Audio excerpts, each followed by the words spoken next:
Maswerteng umaga po mga ka-STL. Narito na po ang resulta ng STL Bataan para sa araw na to. First draw, March 22, 2025. Araw ng Sabado. Naway ang mga natayan niyo pong mga numero kanina ay manalo nawa ngayong umagang ito, 11 AM. Kaya kunin niyo na po ang inyong mga tickets. Narito na po ang resulta.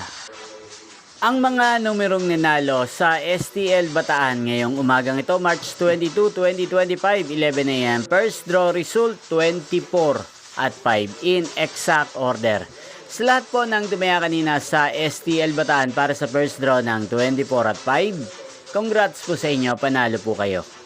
At ngayong umagang ito sa STL Bataan, natin pong i-shoutout si Ate Jenica ng Bataan. Shoutout po sa inyo, Ate Jenica. Sana po ay manalo rin ang mga numerong tinatayaan nyo sa STL Bataan. At sana ay nasa mabuti po kayong kalagayan. Gayon din po sa lahat po ng mga subscribers ko sa Bataan na walang sawang sumusuporta sa channel na to. Shoutout po sa inyo. Sana ay nasa mabuti rin po kayong kalagayan.